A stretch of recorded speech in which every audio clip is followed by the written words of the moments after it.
مدينة المحمدية، مدينة بوزنيقة، مدينة بسليمان، الدار البيضاء، ولاد حدو، بالإضافة إلى 3 جمعيات أو 3 سربات من مدينة المنصورية.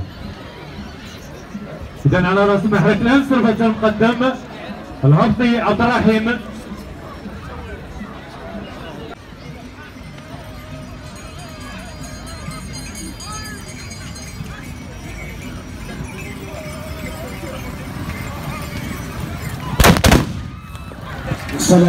سلامات جميع الفرسان.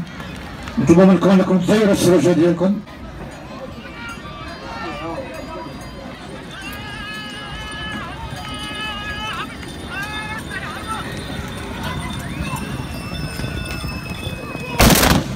رشيد الناجي بثقة حارة للسربة الممثلة منطقة تيطمليل بقيادة المقدم رشيد الناجي.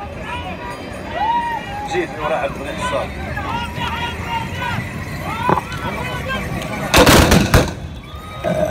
عبد الغني الحسار اول طلقه هذا اليوم، وسلامات للركاب. لكن المقدم زغلول ارفع مكحله. تفضل يا مقدم. إذا أول طلقة لسربة المقدم محمد زغلول.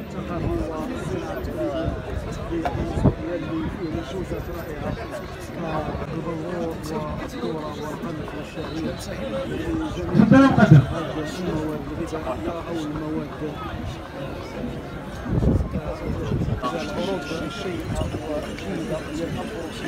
ولكن هذه الصورة قلبها تاع راسك كي تكون واقف.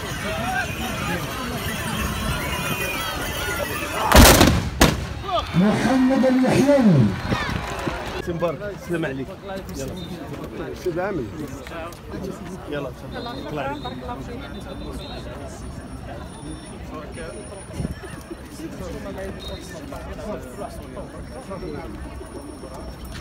مدير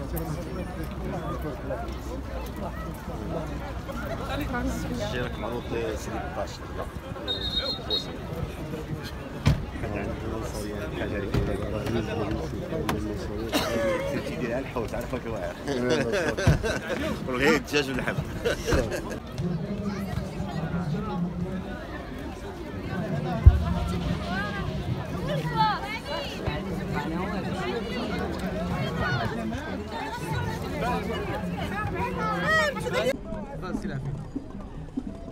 كل سنة جماعة المنصورية كتنظم مهرجان ديالها الثقافي والسياحي، عادة كيكون في موسم الصيف لأن كيكون واحد التوافد كبير على الشواطئ، وكان ساهمت التظاهرة في تنشيط الرواج السياحي واقتصادي في المنطقة.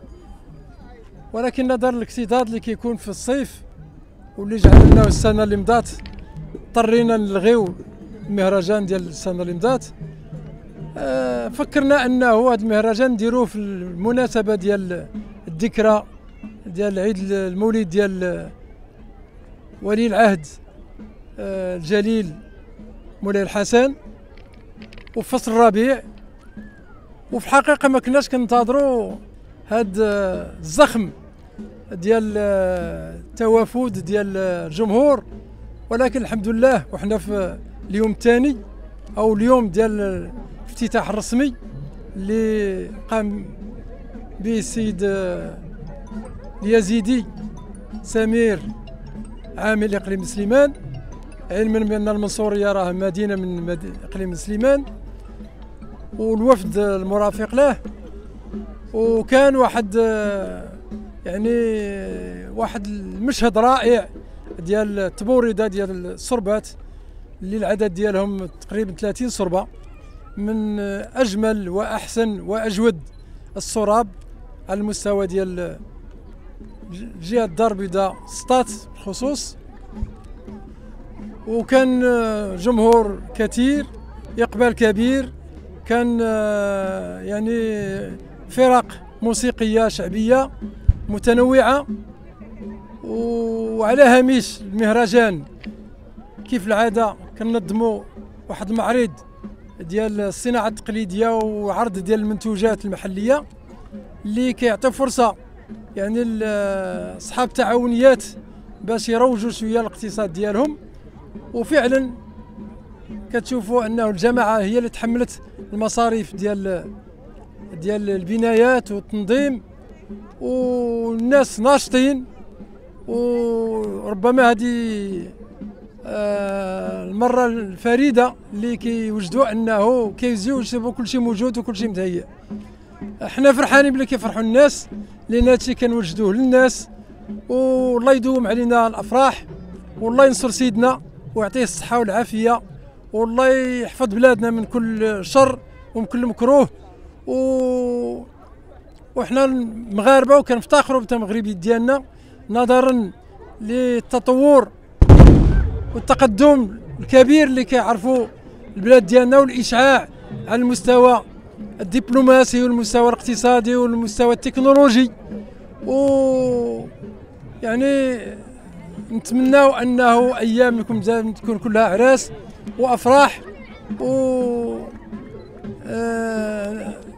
احنا عندنا موعد في الصيف ان شاء الله باش يكون واحد المعرض يعني ربما اكبر من هذا لرواج ديال المنتوجات ديال السياحه وديال التعاونيات، ولترويج الاقتصاد المحلي والاقليمي والجهوي بصفه عامه. شنو هو السر ديال النجاح ديال المهرجانات ديال المنصوريه كل سنه؟ سي الحاج.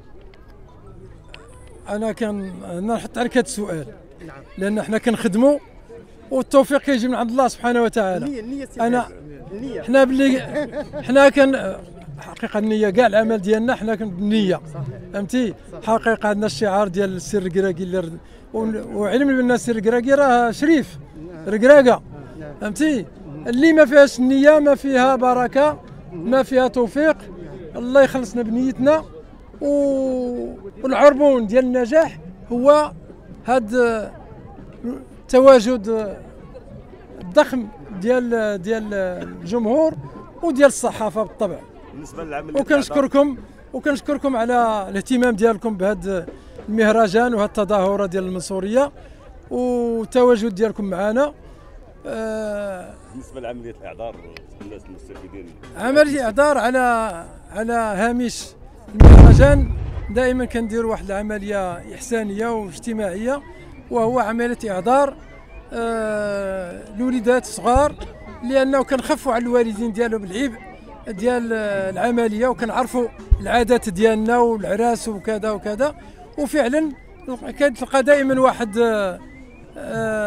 يعني ارتياح من طرف الوالدين. وعندنا تقريبا واحد لحد الان 50 طفل اللي هما درنا لهم يعني التحاليل وهما مستعدين باش نهرجوا مع المقبل ان شاء الله تقوم العمليه ديال الاعذار.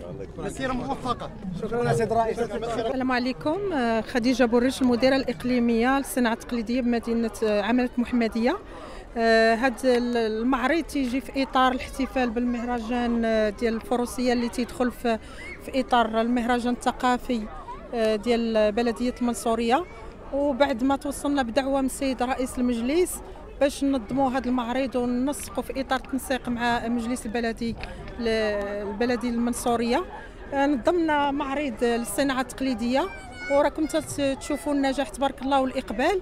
المعرض تيحتوي على 37 رواق اللي فيه اقليم بن سليمان وفيه كذلك المنتوجات المحليه ديال بلديه المنصوريه، بالاضافه للعماله المحمديه اللي اعطونا 8 ديال الاروقه في اطار تبادل ما بيناتنا، وكذلك انه يكون تبادل الخبرات ما بين الصناع والاحتكاك ما بين الصناع ديال اقليم بن سليمان وعماله المحمديه. وتنستغل الفرصه باش نشكر السيد رئيس المجلس اللي اتاح لنا هذه الفرصه، وباسم الصناع التقليديين ديال عماله المحمديه تنشكرهم لان عطانا فرصه لتسويق المنتوجات الصناعه التقليديه، وخاصه اننا يلا خرجنا من جائحه كورونا اللي كان عندها تاثير كبير على تسويق منتوجات الصناعه التقليديه. تنستغل الفرصه كذلك باش نشكر السيده الوزيره اللي هي اللي يعني تتعطينا كذلك الرؤيه والاستراتيجيه تاع التسويق والانعاش وكذلك الانفتاح على المحيط ديالنا لترويج المنتوجات الصناعه التقليديه. وتنتمنى التوفيق للمعرض وكذلك المهرجان، وتنشكر المنظمين، وكذلك ان التنظيم كان تنظيم في المستوى. وكانت عندنا اليوم زياره ديال السيد العامل، واللي فرح التنوع المنتوج، وكذلك المستوى ديال المنتوج اللي كان لا بالنسبه للاقليم بن سليمان ولا العملات المحمديه. ورغم ان المعرض كما تشوفوا معرض صغير فهو متنوع، وتنتمناو ان شاء الله في الصيف ان يكون عندنا مجال اوسع باش يكون عندنا معرض اكثر، ويكون معرض جهوي فين نتبادلوا اكثر التجارب. ديال الصناعه التقليديه غادي يكون ان شاء الله قريبا معرض ديال الصناعه التقليديه اللي غنكونوا غنشاركوا في اطار المشاريع اللي استفدت من المبادره، وغادي يكونوا ان شاء الله يعني التعاونيات اللي ناجحه اللي استفدت من المبادره وكانت في مستوى ناجح.